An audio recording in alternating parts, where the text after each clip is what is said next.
'Twas the week before Christmas, and all through the trails not a present was purchased, not even in sales. But once in a while, adventurers descend and buy Christmas presents for family and friends. Hello and welcome to this wonderful, fun, silly video about Christmas presents for the outdoorsy people in your life. I have 12 gift ideas and yeah, we've got a week left, so best of luck. Okay, starting off at number 1, I have been recommending this item for years and I will recommend it on to the end of time. It is the MS or Pocket Rocket. There are many other mini stoves out there like this on the market. I always recommend the MSR one because it's one that I've had since 2015 and structurally amazing, fantastic tiny little stove. Screws onto your gas canister. What more could you want? Item number 2 is a way to make coffee while you're on the mountain. And I always go for a mock pot. Nearly always. Incredibly simple, easy to use. Fill up water in the bottom chamber, coffee in the middle, makes your little nice. This one does a single espresso shot. You can get ones that do 3, 4, however many you want. This one is a wonderful size because if you're bringing it up the hill with you, it's not too big and heavy. Packs down really small. Packs down into item number 3, your coffee container. This is one of the enamel mugs that REFERRAL sell, and I have a couple of them. This one's my favourite. It has a John Muir quote that says, "Of all the paths you take in life, make sure a few of them are dirt." And yeah, it just kind of resonates with me and just makes a really pretty little coffee cup. And even when I'm not out adventuring somewhere that needs a mug that is sturdy enough for me to drop on the ground, I sometimes use it when I'm at home and just want the feeling and inspiration of adventure. So this is my go-to coffee gift idea setup. Any of these items I think is just a really nice, simple gift that will be used. I think that's the key. If whoever you're buying for already has a stove like a Jetboil or the MSR wind burner, you can get like cafetiere press plungers that fit in those tall cylindrical like rapid boil systems. So if they already have one of those, you can look at getting that. It means they boil their water super fast and then they have extra time for steeping their tea or coffee. And you can even get little reusable coffee filters. If you want to go as small and lightweight as possible in your coffee brewing method, getting a reusable filter is probably the most simple version of all of this. Item number 4 is going to be maps. I love a good map. In Ireland I mostly use either the OSI maps or the East-West mapping maps, and I always get the laminated versions. No matter what the weather throws at you, the laminated ones are going to survive much better than a standard paper map, Carl and I have learned. And yeah, maps, they can either be functional, like these ones, for getting out in Clifton or Killarney, or they're also just beautiful things to have. So you can find really old maps in charity shops or really old bookshops that are just really, really beautiful to look at, that you can frame and give to somebody who's a bit nerdy about the outdoors. Item number 5 is socks.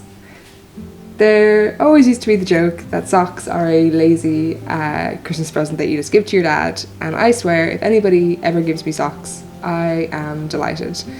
A good pair of hiking socks can cost anywhere from 15 to 30 quid.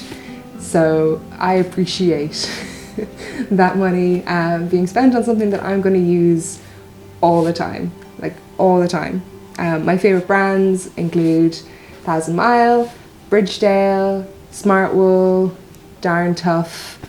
Those are the 4 that I like the most. I love merino based socks, merino wool blended socks. Those are the creme de la creme of socks. And number 6, I have some general outdoor books. Okay, first up we have Robin Kimner, and she blends her Native American heritage and her scientific background into talking about the outdoors and our connection and understanding to it in just beautiful, beautiful ways. And similarly, Rebecca Solnit, this is a field guide to getting lost. She also has one called Wanderlust, A History of Walking, which looks at how our understanding of the landscape and our connection to it comes through all of our cultural history. And yeah, as you can see, there are a lot of moments in this book that kind of resonated with me. Wild by Cheryl Strayed is a classic, I think, hiking book. And if you haven't read it, you should. It is one of the original through hiking stories when you look at the kind of the major 3 big trails in the US. So if you know they haven't read it, it is definitely a good one to get. And then if you're looking for a beautiful coffee table book, Wanderlust, British and Irish Isles, came out this year, and I contributed some photos towards it. Hence I have this absolutely beautiful copy of it. So this has trails all across the UK and Ireland, and yeah, it's just stunning. Like who wouldn't love something like that? Yeah. Item number 7 is Irish specific outdoor books, and these have all come out this year or close enough to. Okay, first up is Wild Embrace by Anja Murray. This is a really beautiful book all about the different aspects of the Irish wildlife, like foraging or hedgerows. I think something that really resonated with me in this book is you don't have to know the proper names of everything. You can have less formal, your own names for items, and if that's how you learn, that's fine. Which has inspired me that there are certain flowers I wouldn't know the names to, but now that I've given them my own name, I notice them more and I recognize them more, and I'm starting to understand a bit more about them. So that's a really, really beautiful book, a really, really approachable book for anybody who wants to learn more about the Irish environment. And then if you want some real adventure inspiration, we have Unsinkable by Alan Corcoran that just came out. Alan came back from a trip to find out that his dad had stage 4 cancer, and he then passed away, and then to raise money for charity in memory of his dad, he swam 500 kilometres the length of Ireland. So yeah, pretty amazing, and really acknowledges the importance of that it's a community who does an adventure like this. It's not him, it's all the people around him. Then we have The Hike Life by Rosanna Purcell, which is also fresh off the press. It includes 50 hikes around Ireland, and also just some really nice tips for layering, about leaving a trace, about places that you can bring dogs. If you know somebody who's getting into hiking and really just like loves inspiration and loves really visual inspiration, this book is beautiful. It's beautiful, and there are trails in it that I have not yet done. It also recommends like places to go swimming near the hikes, really good food recommendations. Big fan, and if you meet Roz at one of her book signings, she will sign and stamp your book for you. You can even bring the one that you already bought, like I did. So yeah, really, really great inspiration, beautiful visuals, and 50 hikes around the country. And then finally, Irish Peaks. This is the first edition, but the second edition has now come out. As you can see, I've got some tabs in it for the different mountains that I want to explore. This is less about following trails or like established hikes, and more about climbing the highest peaks around the country. So really, really great recommendations of different hill walks. Again, great maps, images to kind of highlight the area, really good explanations of routes. This has been a really great inspiration for me, and I still have plenty of loops that it talks about that I want to try in the future. Okay, next we have battery banks. So as phones become a more reliable source of information or a more useful tool for hiking, they're just going to be used more and more, and I don't think there's anything wrong with that, but it means that we now need to have some considerations for our phones when we're going hiking, and that basically just means, not just, but one of the big things is a battery bank. So I have two different versions here. This is my kind of emergency power, so it holds just about one full charge of something, or it gives a half a charge to like my watch and my phone. It can charge two things at once, and it is really light and small. So this has 5,000 milliamp hours, so that's the minimum I would go for, but this is my emergency one.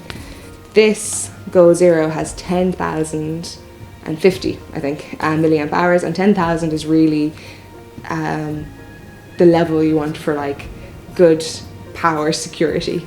And we got this year with the solar panel that goes with it. So we would often have this in the front windscreen of the car, plugged in, charging, and then I'll be able to use it during the day, which was just a really cool system.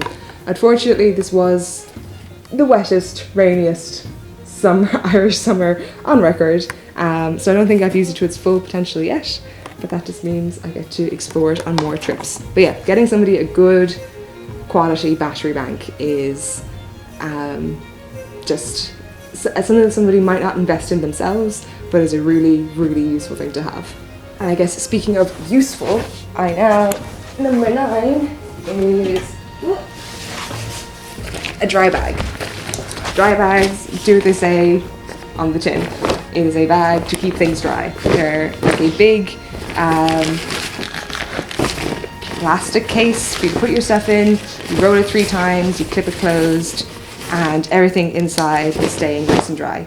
I use these for clothes, I use these for all of my gear basically is in different dry bags in my bag, which makes it really easy to find what I'm looking for, as I know the different colours mean different things. And yeah, it's just, nobody can have enough dry bags. No matter what your connection to the Irish outdoors is, you know that it's going to be wet. So I think dry bags are always a safe bet and are always very useful. My next recommendation would be a sit mat, or kind of general camping kit. So there is nothing nicer, especially for the 6 to 8 months of wintry weather that we can have in Ireland, to have something comfortable to sit on when you get to the top of a hike.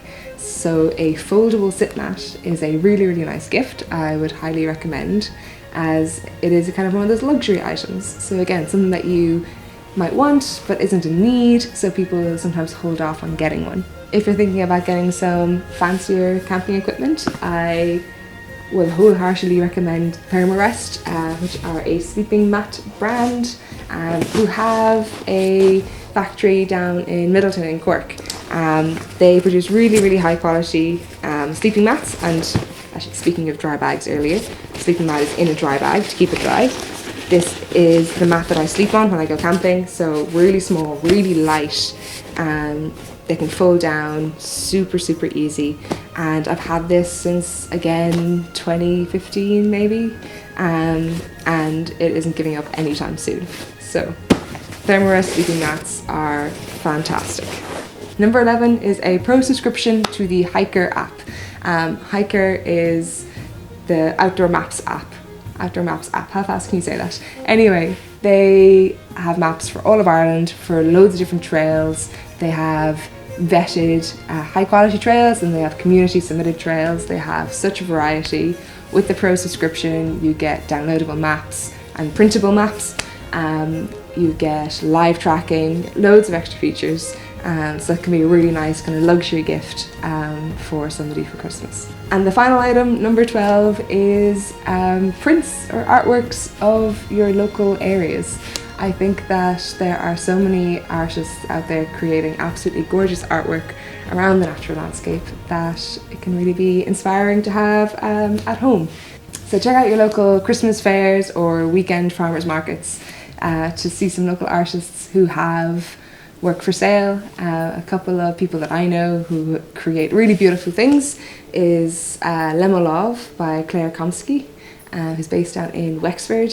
My friend Brona Lee in Dublin, who creates really whimsical, beautiful prints of her art. And Chris Barrett, he at the moment has some limited edition prints of an Arctic exploration that he went on, and I think he's based down in Kerry. And I have 1 or 2 prints on the Tough Souls shop. The main one that I have a couple of copies left of is a Riso print of Vico, which is a swimming spot in Dublin, so for any Dublin swimmers out there, that might be for you. But there we go, that is my 12 gifts of Christmas. I hope there's some inspiration in there for you, and if not, I hope you enjoyed seeing me sit in a silly Christmas jumper and share just some things that I love. Wishing you all a peaceful and happy end of 2023. Thank you so much to all of our patrons who make this possible, and I will see you in our next video.